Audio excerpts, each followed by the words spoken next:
Друзья, всем привет! На нашем канале есть две орхидеи, которые оказались практически 2 месяца назад в очень непростых условиях.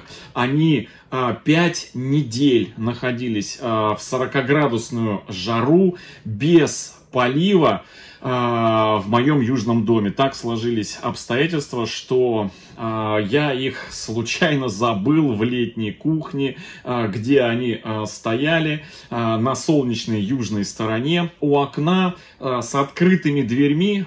Летняя кухня была, температура под 40, жара. В общем, все самое, что плохое могло было произойти, все произошло. И вот посмотрите вот на этот стоп-кадр, который я сделал, снимая видео ровно месяц назад, 12 августа этого года. Сейчас у нас сегодня 13 сентября. Как выглядели те самые две орхидеи. Вот посмотрите вот на орхидею, которую держу в руках. У нее все листики как тряпочки, сморщенные, как будто выжатая мокрая бумага, тоненькие, истонченные. В общем, орхидея в очень плохом состоянии. И орхидея рядышком стоит на столе, тоже все листья у нее висят. И вот, друзья, в том видео мы проделали некоторые процедуры, и сегодня, спустя месяц, мы посмотрим, что с этими орхидеями происходит, и проделаем с ними еще одну процедуру, которая не только окончательно их оживит, но еще и разбудит у них корни. И эти орхидеи попрут в рост, и я так думаю, что уже в этом году они выпустят вновь цветоносы. А вот сегодня они вот так вот выглядят, и я сейчас вам их покажу поближе.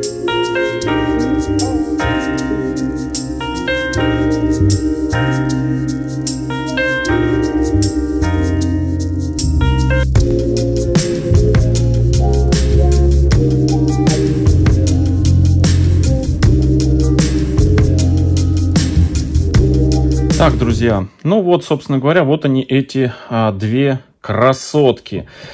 Вот это вот ближняя к нам орхидея, которую я держал на фотографии ровно месяц назад на стоп-кадре. Вот с поникшими листьями, вот спустя месяц она у нас выглядит вот так вот. Вот такая вот орхидеечка. Можно сказать, что за месяц потихонечку орхидея у нас пришла в чувство. Это одна орхидея. И вторая орхидея вообще себя великолепно чувствует. Она на стоп-кадре внизу на столе стояла. Можно посмотреть. И у нее листья тоже висели. Вот сейчас она пришла в себя.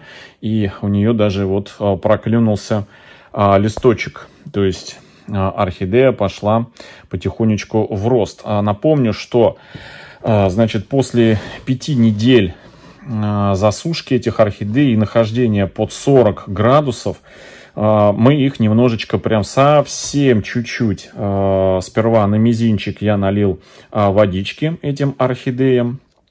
Вода эта вся впиталась. Потом через 2 дня я эти орхидеи залил и замочил их при поливе вот таким вот средством стимул антистресс. Вот уже прошел месяц, орхидеи немножко вернулись к жизни, и сегодня я хочу их в очередной раз обработать средством, но уже, скажем, такого характера взрывного, чтобы эти орхидеи очнулись окончательно и пошли в рост. Мы будем их обрабатывать энергетическим стимулятором, который ускоряет, усиливает обмен веществ в орхидеях, потому что, ну, вы видите, что орхидеечка еще все равно осталась немножечко такая сморщенность, но листья она свои подняла, то есть неплохо, в принципе, себя чувствует. Ну что, давайте приготовлю раствор цукцинат аммония. Все Хорошее новое – это забытое старое. Мы приготовим аммонийную соль янтарной кислоты, получающуюся при смешивании нашатырного спирта, у нас 10%, и янтарной кислоты. В нашем случае это янтарин. Можно, конечно, использовать и сухую вот такую вот янтарную кислоту. У нас есть видео на канале, где я подробно рассказываю, называется плейлист, в разделе плейлистов, который называется Energizer для орхидей. И вот там есть 2 или 3 видео. В одном видео я показываю и рассказываю подробно, как приготовить этот Energizer, улучшающий обмен веществ в орхидеи и ускоряющий не только их, скажем так, адаптацию, реанимацию, но и, скажем, пробуждающий рост листьев и рост корней у этих орхидей. И плюс еще стимулирующий к началу цветения. То есть вот это вещество, которое получается, оно называется цукцинат аммония. Но иногда меня спрашивают, что если нету нашатырного спирта или нету янтарной кислоты, чем их заменить? Ничем, друзья. Это вещества, при смешивании которых в процессе химической реакции получается тот самый цукцинат аммония, который и является энергетическим стимулятором. Значит, видео у нас есть в плейлисте, как готовить, какие пропорции. Ну, напомню, что на 1 литр воды мы берем от 1,5 до 3 миллилитров янтарной кислоты. И, значит, если 10% нашатырный спирт, от 2 до 3 миллилитров 10% нашатырного спирта. В моем случае... И, кстати, есть видео там же в плейлисте, в котором я подробно рассказываю, каким способом применять и на каких орхидеях это можно применять. Так, и каким способом. Вот так вот.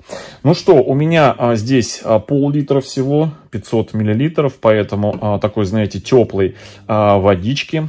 Я на пол-литра воды возьму 2, значит, ну не 2, полтора миллилитра янтарной кислоты и, наверное, 2 миллилитра нашатырного спирта. Думаю, это будет достаточно. Значит, что хочу сказать, что плюс-минус 1 миллилитр по большому счету вреда не нанесет. Все равно при смешивании вот этих двух веществ получится цукцинат аммония, никуда он не денется. Так, я беру вот так вот. Вот так мне надо намерить, значит, 1,5 миллилитра янтарной кислоты. Под столом у меня лежит Мася и издает храп. Поэтому, друзья, не удивляйтесь. Вот так вот 1,5 миллилитра взял. И смотрите, как сейчас вода окрасится. Вот так вот, хоп, смотрите, сразу... Такой, знаете, характерный цвет, напоминающий лимонад. Да, лимонад. Напоминающий лимонад буратино. Вот, так, закрываю. Янтарная кислота у меня уже 1 тюбик заканчивается. Оп, так. И теперь возьму 2 миллилитра нашатырного спирта.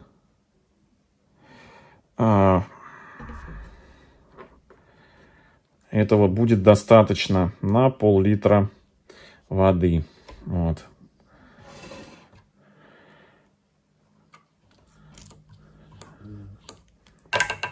Все, я лишнее убираю. Лишнее нам не нужно, а этот раствор я размешиваю вот таким макаром. И у меня есть бутылочка, опрыскиватель. Сюда все выливаем. Она как раз на 500 миллилитров.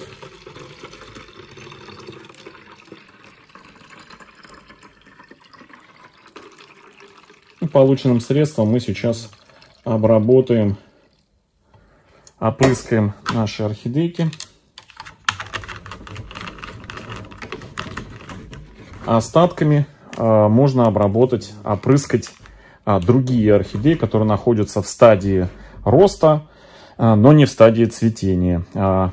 Я не рекомендую опрыскивать орхидеи, которые цветут. Это может ускорить окончание процесса цветения, потому что все-таки раствор ускоряет обмен веществ, соответственно, и период цветения может быстро закончиться. Ну что, вот так вот я беру, и мы это все дело опрыскиваем.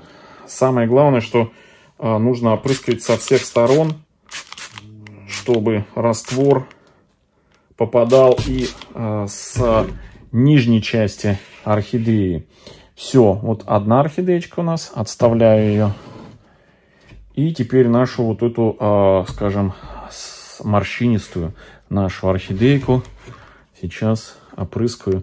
Но она намного выглядит лучше, чем в тот момент, когда мы с вами их обнаружили.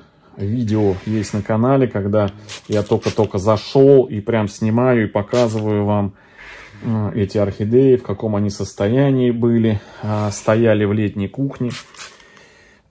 Есть у нас плейлист на канале, который так и называется: орхидеи с юга. Адаптация после теплового удара, после теплового стресса. Я ссылку в верхнем правом углу обязательно оставлю, где она либо здесь появится. Вот, друзья, вот такая несложная процедура по стимуляции орхидей. Значит, еще один момент. Многих интересует вопрос по поводу точки роста, что туда попадает вот так вот влага, и в пазухи в том числе. Ну, друзья, если у вас в квартире температура в районе 25 градусов, средняя влажность 50-55%, то вот это все испаряется буквально за непродолжительное время. То есть в моем случае у меня дома это испаряется буквально там за 30 минут это испаряется. Если вы вдруг делаете вот эту обработку в вечернее время, когда мало света или свет вот-вот подсветка отключится, то после обработки минут через 30 все, что не испарилось, обычной салфеткой или туалетной бумагой промокнуть, чтобы пазухи были сухие. Но, конечно, лучше всего это делать в утренние часы, с утра, когда орхидея бодрая, начинает работать, начинает гонять внутри себя влагу, качать влагу, когда начинается движуха у орхидеи. И впереди целый день для того, чтобы успели просохнуть все вот эти вот мокрые пазухи. Все, друзья. Всем хорошего настроения, всем добра, здоровья и до встречи в следующем видео. Всем пока-пока.